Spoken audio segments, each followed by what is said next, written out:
Free my mind, open my heart with the whispers of truth. To live a conscious life, to live a conscious life on the growing edge. On the growing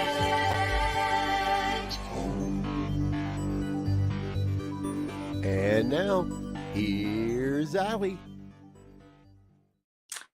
Good morning and welcome to Growing Edge. We're live here today and I'm so happy that you're here.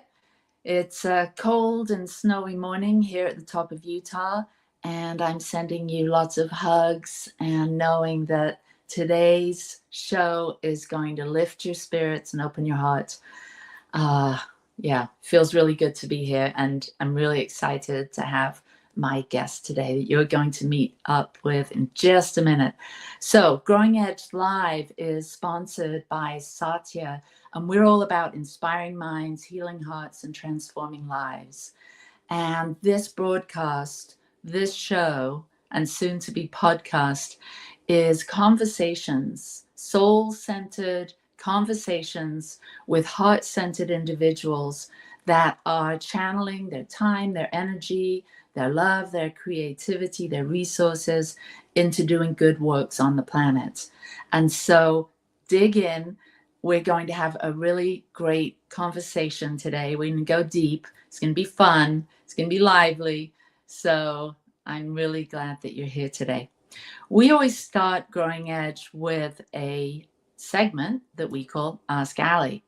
And today I have a question from Kyle. And Kyle says, I have my life together and I'm feeling on top of things. And sometimes I feel like I've lost it.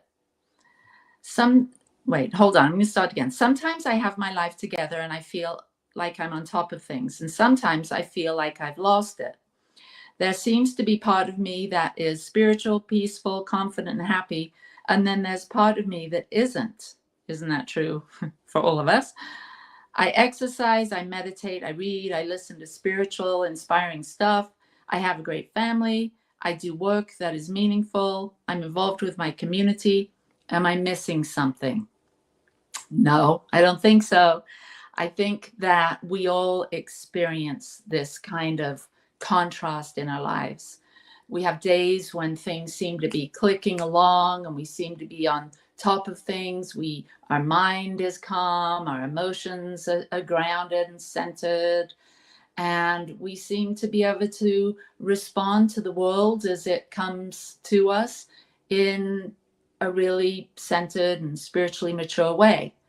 And then there's those days when it's not that way, and it can seem like one little thing can trigger us. Maybe we don't have all the things that we think we need, or maybe someone asks us to do something that we're not, in the mindset or the heart set to do, or maybe we get a difficult, somebody calls us with, a problem that we feel overwhelmed by. So yes, we all have these ups and these downs, this yin and this yang, the clarity and the chaos. It's all going on. That's what life's all about.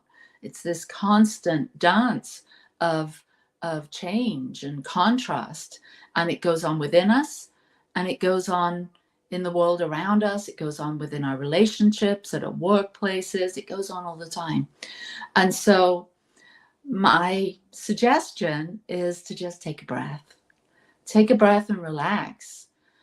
Because when I'm triggered like that, when I don't seem to have access to the answers, or when I seem to come at a relationship, a conversation with this sense of defensiveness, or this sense of wanting to push back or avoid, this flight or fight or freeze or fix kind of ego response, I realize that it's an opportunity for me to take a breath.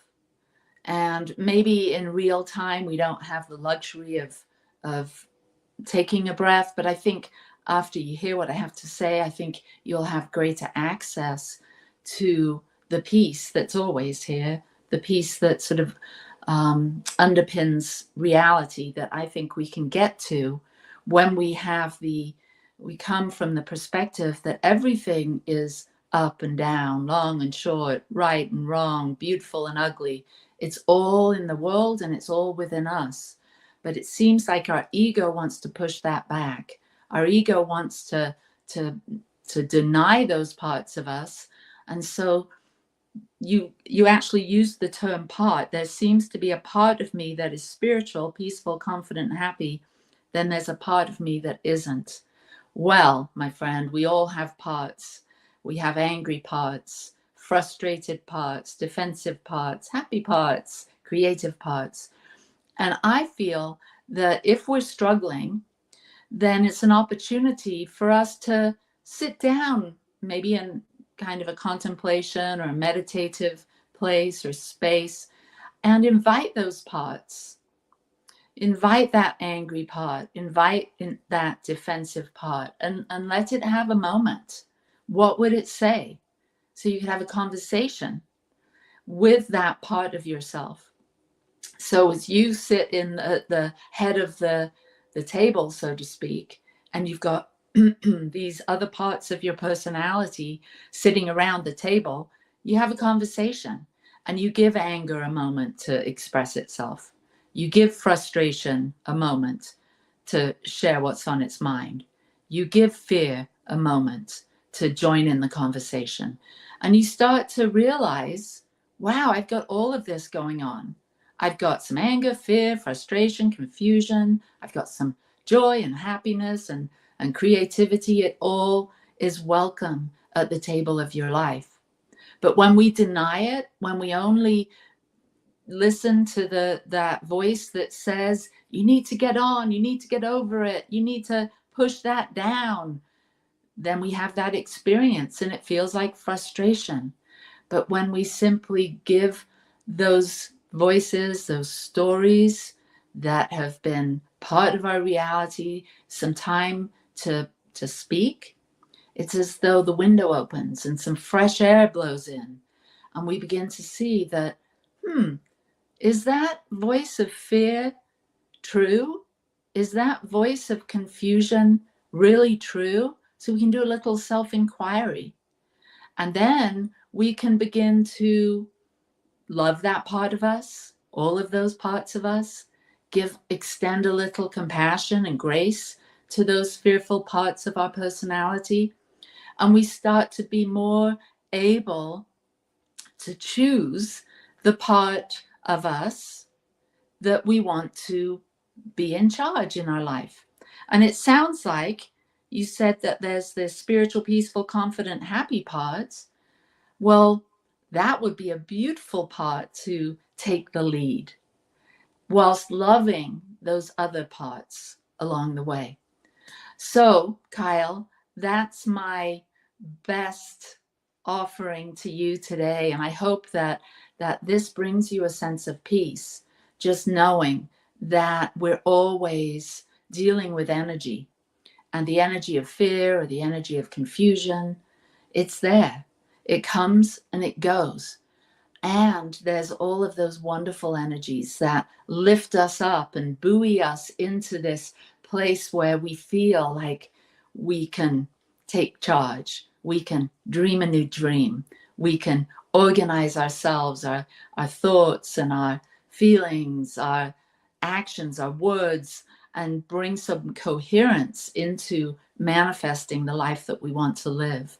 It takes some practice. It takes including all of those parts, extending them some love and some grace, and becoming at peace with yourself amidst the turmoil of this crazy world, which is always going to be the yin and the yang, the light, the dark, the up, the down, the highs, the lows, the bitters, the sweets. It's the game of life. So peace and blessings to you. And if you have a question that you would like us to dive into here on Growing Edge, then go ahead and send it. You can see the email there, growingedgelive@gmail.com, and I'd like to address it. So send it to us. Thank you. All right. So now transitioning into my very favorite part of the show, and this is my deep dive conversation. Today I have a guest with me that is a dear, dear friend. We have worked together. We've played together.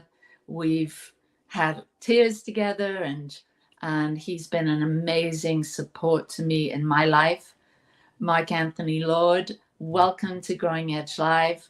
Mark is a spiritual teacher. He's a leader in New Thought and beyond. He is a master teacher in A Course in Miracles, and he has produced so many amazing programs. I'm sure some of our guests have participated in those. He's also the founder of the Bodhi Center in Chicago, which was such a place of light and joy and creativity. And so it's with great joy that I say hello and give you a big virtual hug, Mark. Thank you, Allie. It is so good to be here, truly. Thank you. Yeah, you're welcome. So I'd love our guests to get to know you a little bit like I know you. And I also hope to learn more about you and get to know you even more. So tell us a little bit about your journey. What are your upbringing, your parents, your family, how did all of that affect you, and a little bit about your spiritual path? And yeah, we'll start there. All right, I'll try to keep it concise and cut me off if I'm going to, because that's a big question. I know it is. Yeah. Again, so happy to be here. But I was raised in a Catholic family, blue collar, Detroit, very disempowered people, very much the world of God is outside, God is separate, I'm a sinner, there's something wrong with me. And so they all smoked and drank and pretended otherwise, or did the best they could to not suffer. I'm a gay man. I knew I was different as early as 3 years old. And so for me, I mentioned that because it had a very strong overlay of, oh, I am the broken one.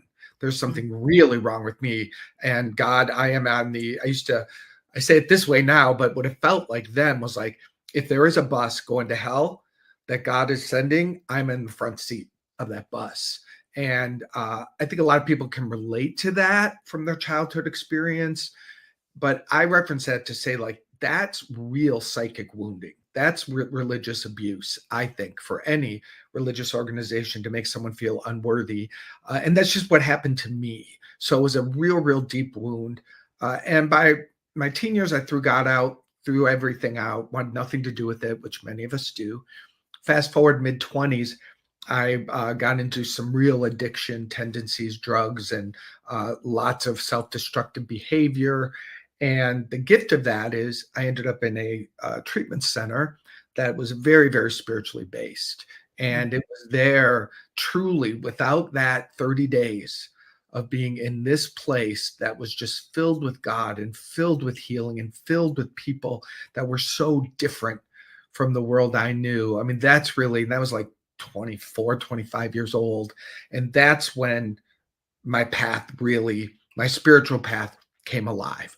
And some of my experiences there so really sent me down a completely different path, the path I'm walking on today.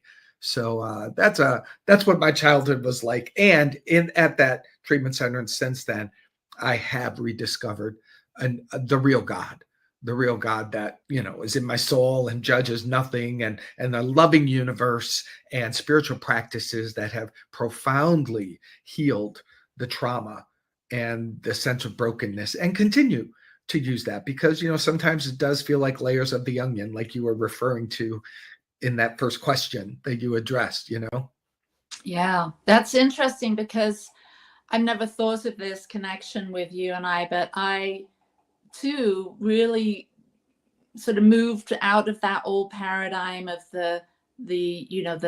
I grew up in England, and our church, the Church of England, was more like the Episcopal Church here is. And my parents weren't very religious. I would just go to church on Easter and Christmas.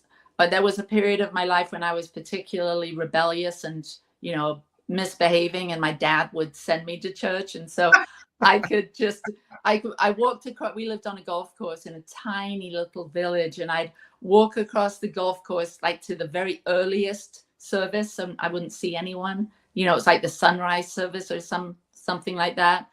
And I'd go and, like just sit at the back, and I don't even know. But that was my experience.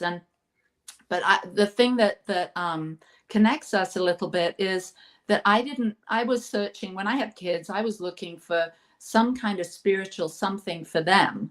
I had just wandered off, and I had a mystical experience when I was a youngster. So there was that in me that kind of fed me, but I was looking for something tangible to offer them. Yeah. Tried the Episcopal Church again. Lots of fear, lots of things I didn't like. I didn't want my children to think they were evil in some way for doing whatever they would do, lie or cheat or whatever.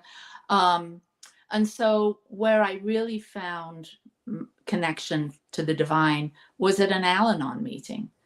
And so our family had challenges with addiction, and so it was in the Al-Anon rooms that I began to understand God as a completely different idea than I had growing up. And I think a lot of people come to their spiritual journey with the God within through a time of challenge, and then end up in a 12 step of some sort. So, yeah. And so how was that first sort of spiritual experience in a 12-step program? What were some of your early likes or interests with this new spiritual relationship with God? Yeah, well, the 12-step rooms were tough for me because, I was 24 and I was too cool for the crowd, So my idea was to, get in, get fixed, and get out. So I had a lot to learn about that. But more importantly, back to the treatment center, I often reference this profound moment, a minute, that truly, truly changed my trajectory. And I was leaving my counselor's office, and I literally remember opening the door, and she said, "Hey, Mark, 2 things." And I turned around and looked at her, and she said, "You need to, 1, get a new God, and 2, you need to learn how to forgive or you will die." And those were her exact words. And they pierced my soul. And thank God they did, because, it takes a while for the denial and things like that to really, drop away. And many people with addictions don't make it, and that's fine. That's everyone's journey is perfect in the end. But for me, that really, I think that was the pivotal thing, because I heard that and I felt that, and it scared me, honestly, enough that it made me really, really get interested. And that really became what my life was about. And I discovered very quickly, Allie, most everyone, I think everyone at that time, at least, didn't even know what forgiveness really is. Yeah. They couldn't find the best minister to tell me in a way that was understandable and applicable. And today I understand why, because I do have a deeper revelation of it, and it's not easy to describe the mystical part of it, but it's so vitally important.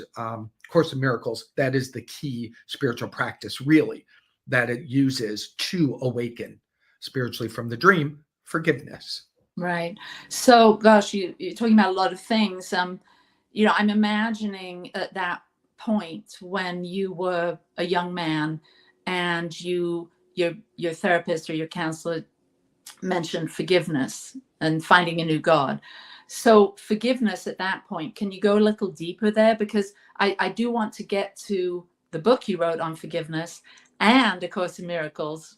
The whole premise is forgiveness, but I want to take us back to that point where you're in that office and you're, that I'm sure, like all of us at that age, there's all these fingers pointing out, blaming our parents and blaming our whatever, whoever.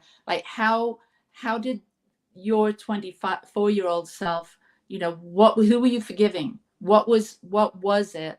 And how did you cope with it? And maybe talk about your forgiveness journey with your parents and with your early life situation and what you were experiencing as a young gay man.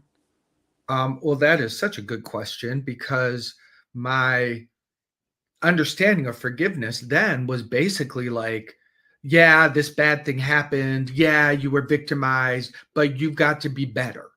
You've got to, it's sort of, it was either like two options. Either forgiveness is this self-righteous act that says, well, you were broken and I feel bad for you, so I'll forgive you. Or it was this like, well, I'm a victim, it happened, and I can't do anything because they have more power than me. So I'll just sort of accept that I'm a doormat, and even that somehow makes me better than in some way. Either way, the worldly forgiveness, the way that the world taught me forgiveness and my personal experience of forgiveness didn't work. Literally was a one up or a one down, but it was not a true release. And, the world was filled with people, you really should forgive that. Aren't you over that yet? And so a lot of people walk around feeling bad. Like, yeah, I should be done with this, or I think I forgave it, but it's still haunting me. So what's wrong with me? That's what people do. And I did the same thing.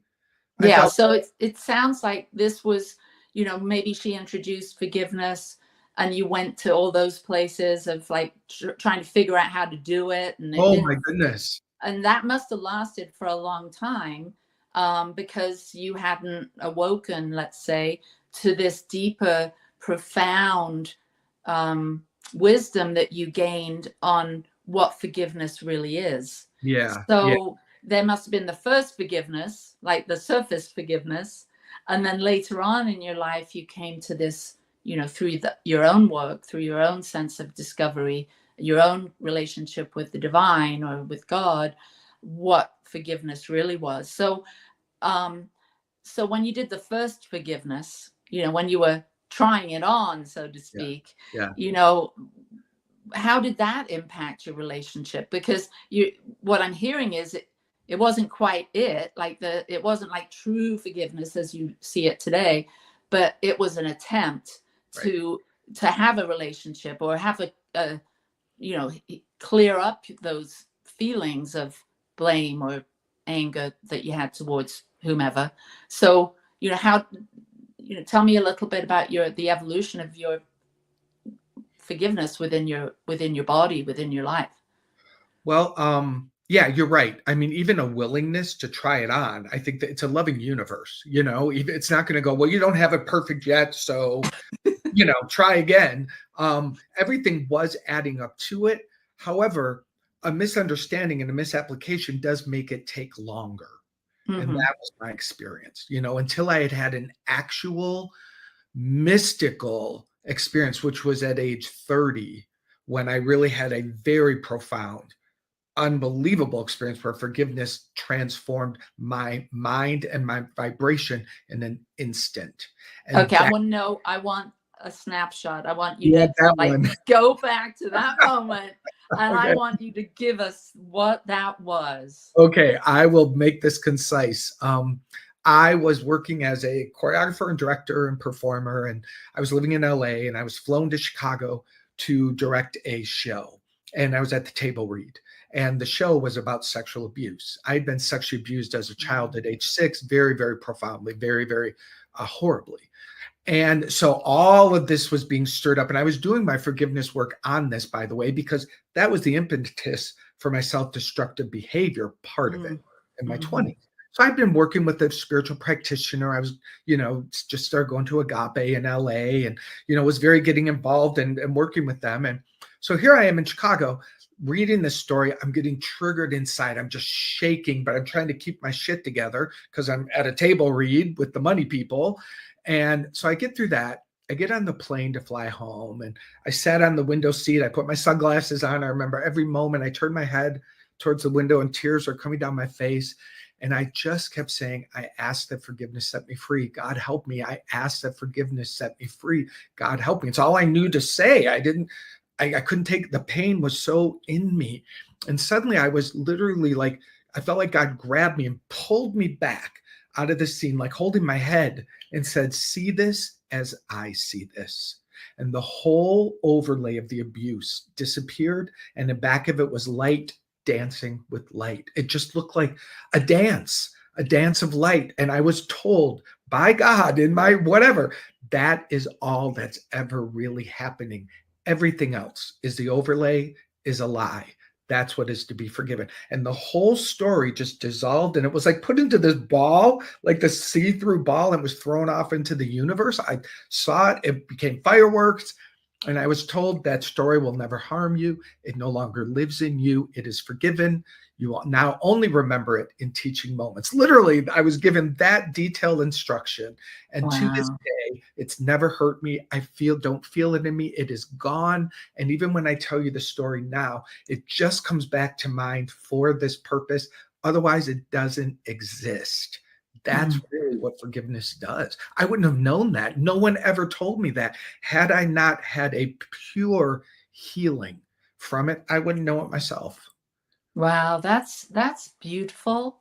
Yeah. And that really gives you so much to draw from as you author a book, do seminars, workshops, counseling, for you to have had that like ding, that little moment. And that a little moment. I love that. Well, I mean, it's a huge moment, but it was just there on the plane. I mean, in the grand scheme of things, from some distant galaxy, it's a little moment, but it was so profound and has probably influenced. We lost you for a sec. So that little moment, that little big moment, that profound moment has kind of set you on a particular trajectory, a course where you carry the grace and the blessings and the wisdom to be able to support people. Yeah. I mean, truly. You're so right. And thank you for seeing that, because it is a gift that I can't even we had the party that's like, why me? What did I, you know what I mean? But what did I do? I gave my life to finding it and dedicated my practice because I couldn't stop. But there's two things that happen. You're right. Number one, when someone tells me their story, the painful story, I can hold space and I have compassion, but I hold with certainty that that's not who they are. And in their spirit, it never happened. I don't say it never happened to them face to face, because that can be metaphysical abuse, in my opinion, to just use truth that is not understandable. But we hold that. If you know it never happened in their soul and their spirit, and you just hold that in your vibration, it extends the gift. And they can, even if they can't consciously know it, they're beginning to heal. Now, the second part that's harder is like, sometimes I feel like a musician with perfect pitch. And, if a musician with perfect pitch, they suffer, because if someone's even a little bit out of tone, they're like, oh, it hurts. I got to be honest, Ellie. So many spiritual teachers teach forgiveness and they don't know what it is. It's just like I'm just like, oh, you don't know. You're just saying the words, and that's okay. Like, that's how I found my way there. But it's just sort of, honestly, like, I sort of have perfect pitch with forgiveness.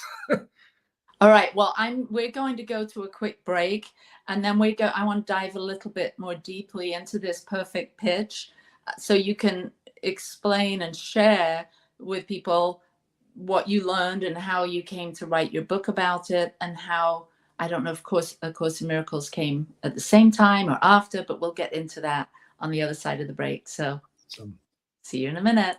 Okay. Choice, your creative superpower. We have the power to manifest as we dedicate attention to our thoughts, but often miss opportunity to achieve the greatest good.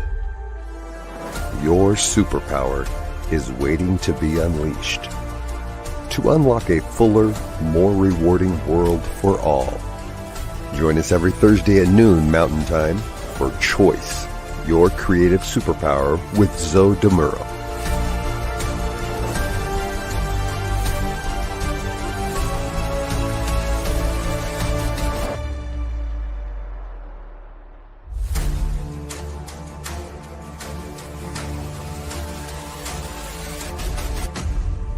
And now,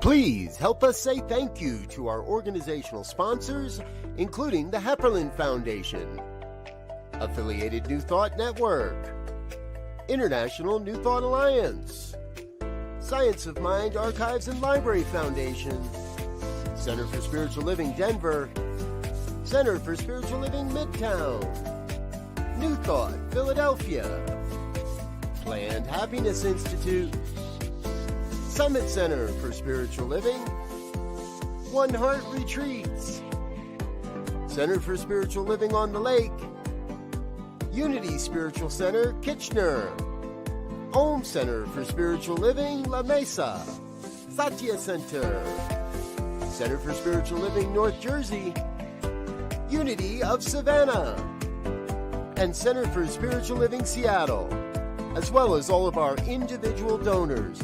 Thank you for making New Thought Media Network a place to be. Please come be you. And remember, like, share, and subscribe. New Thought Media Network, positively inspiring. Free my mind, open my heart with the whispers of truth. To live a conscious life, to live a conscious life on the growing edge. On the growing edge.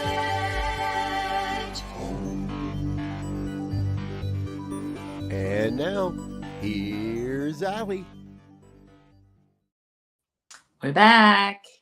Okay, so let's, and I'm going to invite the viewers to get a maybe a pencil, pen, or your phone to take some notes here, because I want you to give us this, what forgiveness truly is, how you evolved in the understanding of it, and how you came to A Course in Miracles, which is, so forgiveness is so key to that teaching. So can you share a little bit so people can really understand?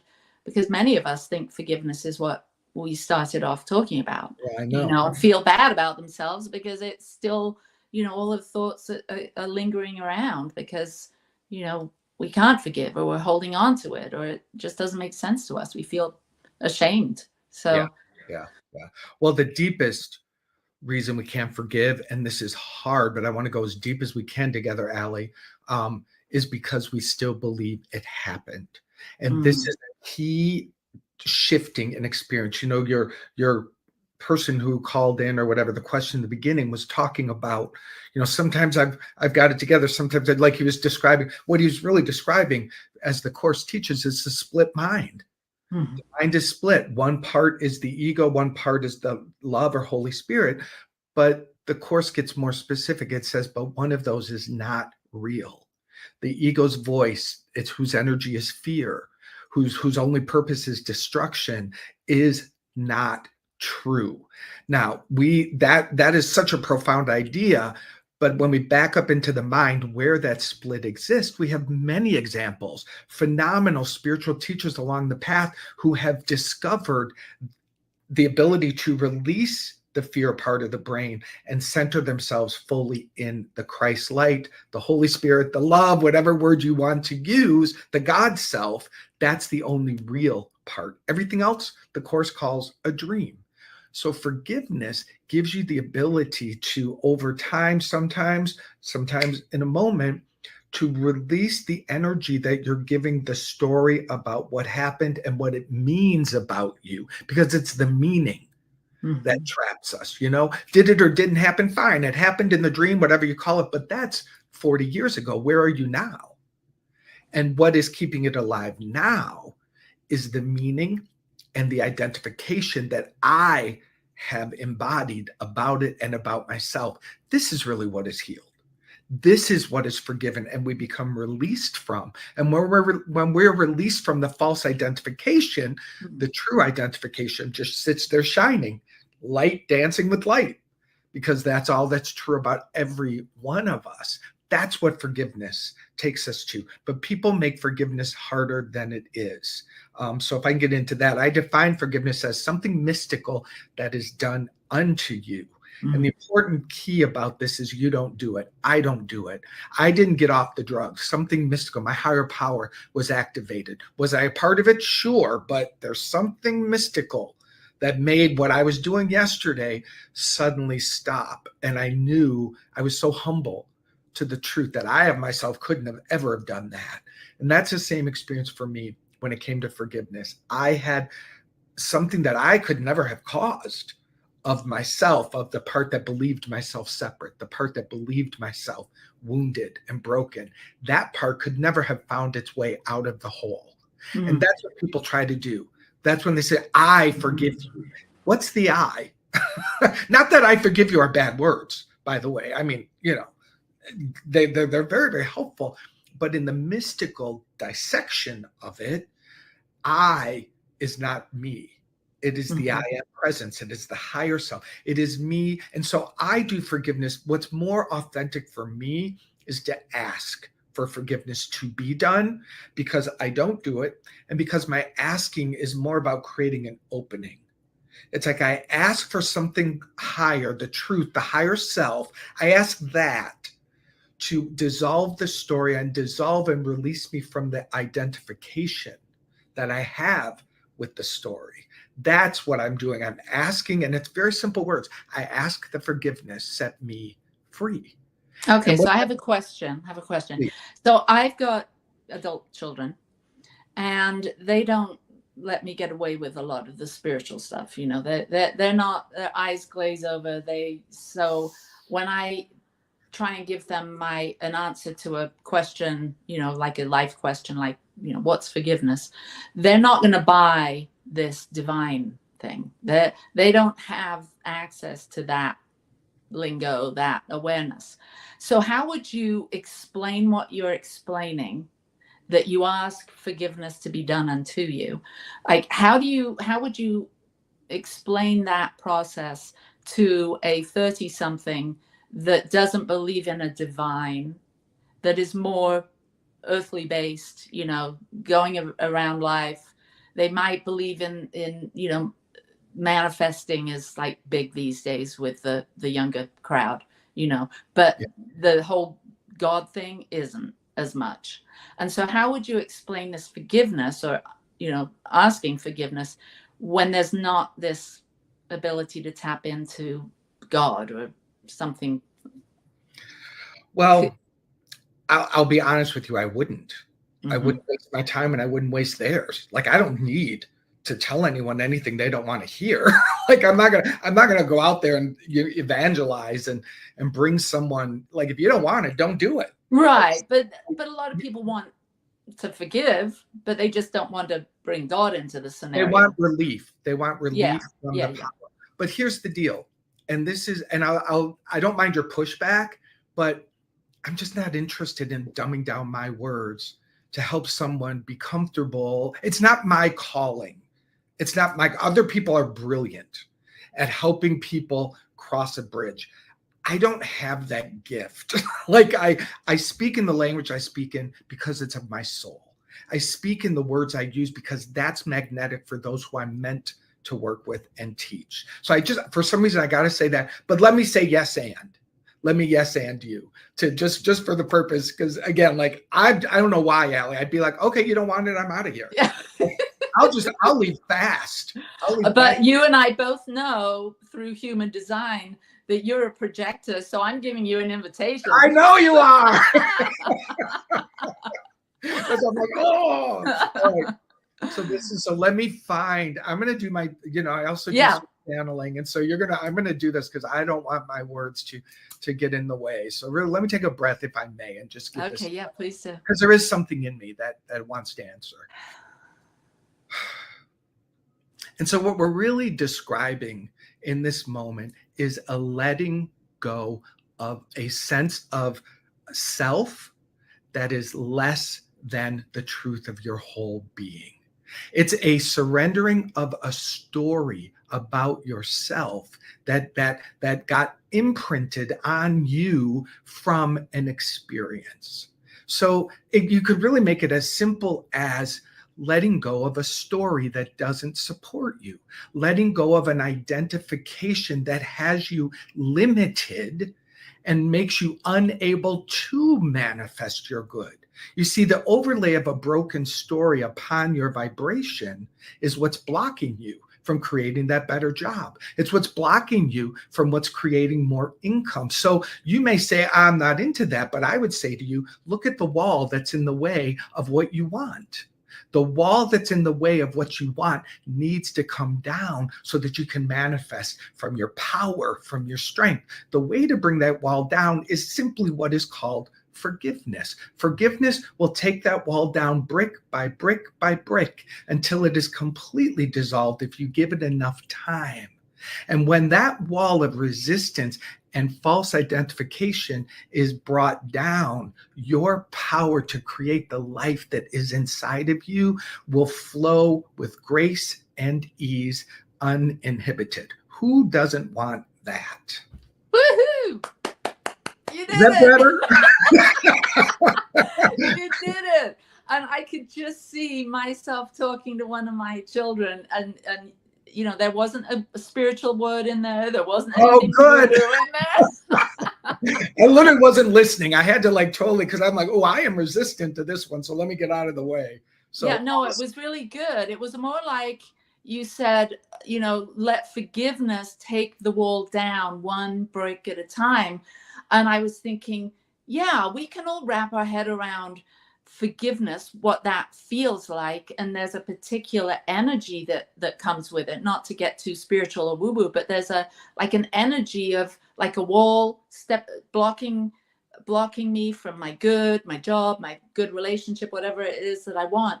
And so just seeing kind of maybe even has a color, like the energy of forgiveness might even have a color, or might even be a little image, and taking that wall down, it feels like a liberation. Feels like Yes. Yeah, thank you. I will take that and apply it to my life. And I will now teach it better because of you. Oh, good. So thank wow. you. Yeah, I do think who doesn't want to express themselves more fully and freely and to feel happier? And you use the right word. It is liberation. Forgiveness brings you to liberation. Yeah. So let's talk a little bit about A Course in Miracles. And I know that, I mean, not the teaching as much as how you came to it.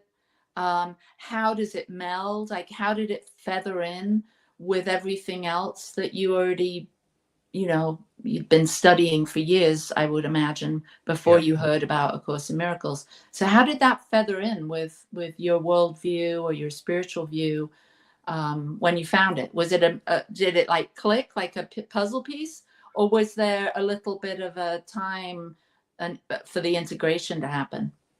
I had first heard about it. I was going to a Unity church in my 20s in Chicago, and I started Unity when I was 14, by the way, and a very big, dramatic, like 3,000 member center in Warren, Michigan, called Church of Today under Jack Boland. So as a kid, I started being very influenced by a very powerful truth teacher. Then moved to Chicago after college and was involved there. And one of the ministers taught from A Course. And I loved her. She was good and she was brilliant. So a part of me was like, ooh. And I remember seeing the book for sale in the bookstore, and I bought one. I remember thinking, this is my book. But it took another 10 years before I could really. So it was my book that I put on the shelf, which I think a lot of people can relate to because it's hard to read. It's written in traditional Christian language, which triggers people, probably triggered me for a moment, but it really, like, what it really does is heal those words and give you the mystical definitions of them. And I love that. The Course won't be codependent with anyone. It's like truth is true. Mm-hmm. Yet it's going to make me line up with it, not it line up with me. So I'm grateful for that. So I started really diving into it, gosh, in 2003, 2000. Yeah, somewhere around there is when it really came alive. And, you know, a little bit at a time, read this book, read that book. And then when 2010, I went to India for a month and stayed at an ashram. And that's where I had a very profound experience of Jesus, who channeled the Course. Mm-hmm. That's where it became kind of aligned within me. Like the idea I had, like, ooh, that's my book. Years later, it kind of really became a vibrational match from that. I find it to be very different. I find truth to be clear in science of mind. I find truth to be clear in unity. What is not clear is the organizations and those who are teaching and expressing it in a split dualistic way. That's just what happens in the world. I did it myself. Course in Miracles to me is non-duality. Course in Miracles is truly non-doership. And so for me, it was like, whoa, this thing is got a mystical power, and the way it teaches and the way it makes me look at the ego world and the truth simultaneously is phenomenal. I've not seen that done so well in the other New Thought organizations, at least for me. Someone else could have a very different experience. So I want to be clear that for me, it just worked. Yeah. And I can sense that. I feel it through your words. When I'm sitting in a room and you're giving a talk, I can get that sense of fully embodying these teachings, bringing it all together. So you've said several times, you've referenced a couple mystical experiences. And for those of us that haven't had a mystical experience, or maybe we have, but we didn't recognize it, what is a mystical experience? Yeah, I wish I could bottle it, and I'd be a billionaire if I could bottle this and pass it on. But what is really, then this is my stretch, is like, my spirit is like, you must talk about this. You must talk more about this. So thank you for asking, because I sort of keep it in the back room a little bit. A mystical experience is something that is done unto you, like forgiveness. A mystical experience is done unto you where it's inside of you in a way that you're not orchestrating. Even if it's a revelation of an idea that you're like, that's not my idea. Like, I did not, like, something dropped that in, or something made that happen, or, it's just something that when you really pause, you go, that's greater than what I could ever think. That's a small example of it. I will give you one more in India real quickly.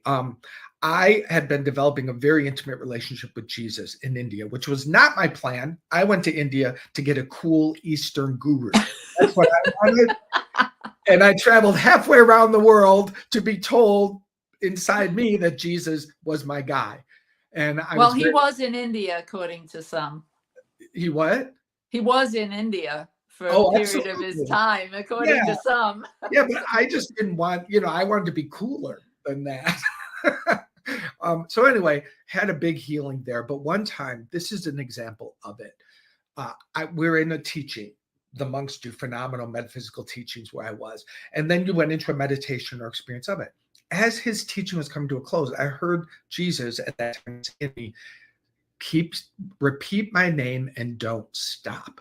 And it had this urgency to it that scared me a little bit. I was like, holy shit, what is that about? Repeat my name and don't stop. Like that. Now, right there, that's not my words. What's happening inside? So when it came time to go meditate, we could spread out throughout the room. I went way in the back of the room because I just knew something else was happening to me. And so I wanted to be away from the other energy. So I was way off on my own, closed my eyes. And I was just like, what it was Jesus Christ, Jesus Christ. And admittedly, Allie, I was feeling nervous. So I was like saying it like there's something here. Suddenly, everything that I'd ever been called, all the judgments against myself were swirling around it. Like it was like, you're a this, you're a that, you're a faggot, you're a sissy, blah, blah, blah, blah. Just attack thoughts swirling like a rodeo, spinning around me. Jesus Christ. Geez, now I'm like really saying it because I'm like, oh my God, the guns were loaded.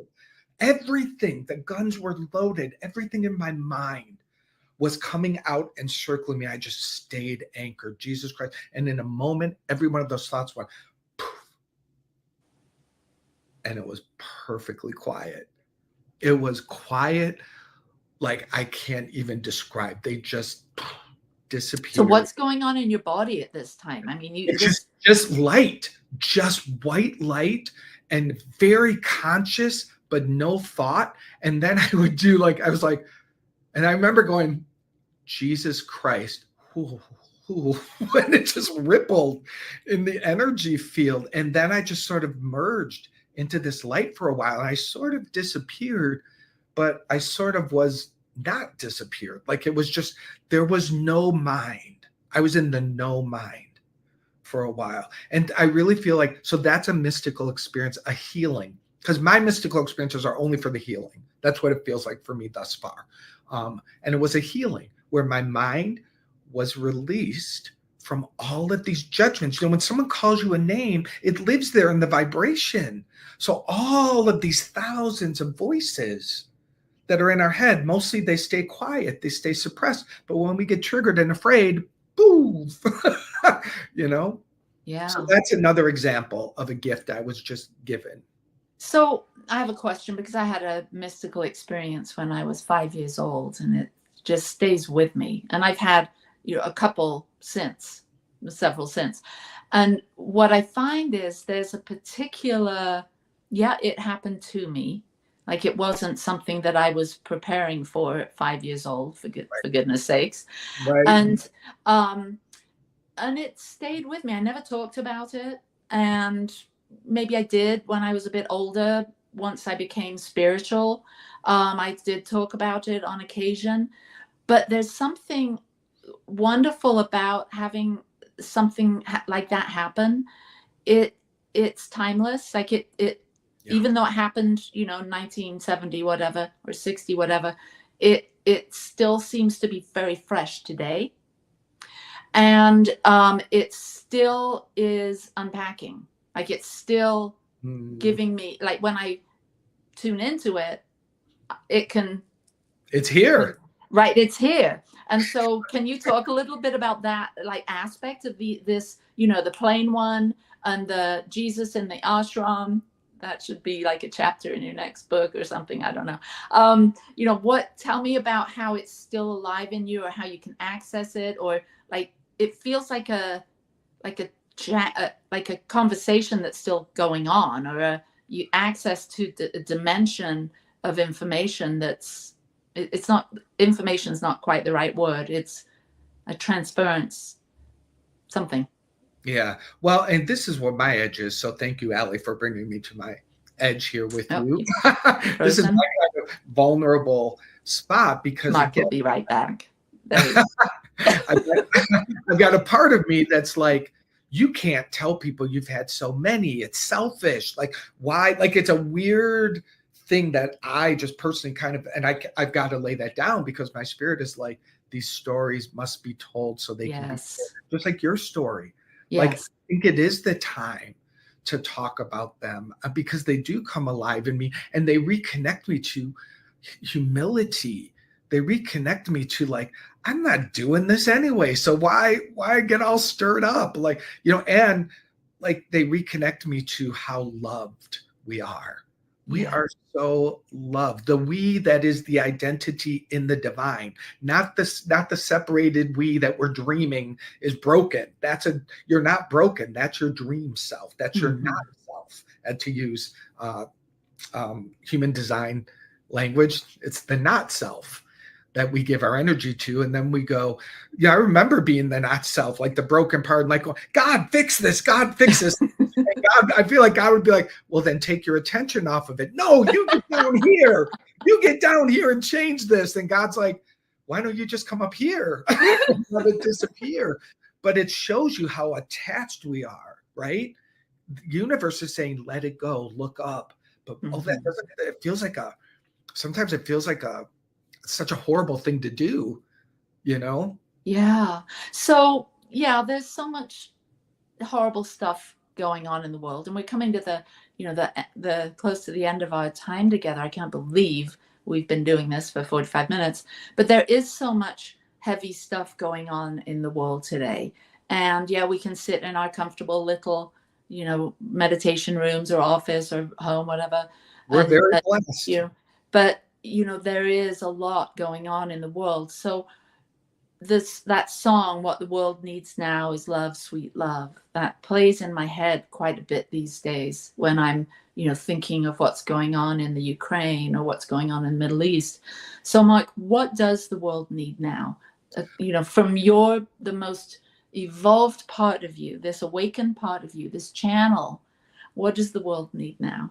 The world needs people to wake up to the revelation that the world is in their mind. There is no external world. Mm. It is 100% in your mind, the suffering, broken world. Heal that. Heal every broken thought within you. Heal your attack thoughts. Be so committed to pay attention to your thinking and heal the split in your mind. That's what the world needs. Because when one mind is healed and restored to its natural one voice of love, that mind becomes a power center to reverberate love like never known before. A split mind can do little at best. And that's why we keep recycling the wars. We keep recycling the stories. We will not stop recycling the broken dream and the suffering dream if people don't realize where it is living. It's not out there. That's the projection that the ego does to make you think it's out there. The only suffering world is in my mind. Okay. And when I feel that, the world is healed. All right. Well, I am so thrilled to have had this conversation with you. I feel like we just got started. There were other things that I wanted to dive into, so I'm going to invite you back to talk more about some of those things, because the world does need to expand its vision on what's possible and to question the mind. Yeah. So thank you so much for being here. Thank you for being my guest. I love you, and I'm cheering you on from my little meditation room here in Utah. And thank you to all of our guests. It's been a beautiful conversation. And we'll see you next week. Next week, I have Kim Boda. She works with Dr. Joe Dispenza as one of his support team, and you're going to love her too. So thank you to Mike. Thank you to Michael, our producer, and thank you to the New Thought Media Network and Satya. Peace and blessings. Love you.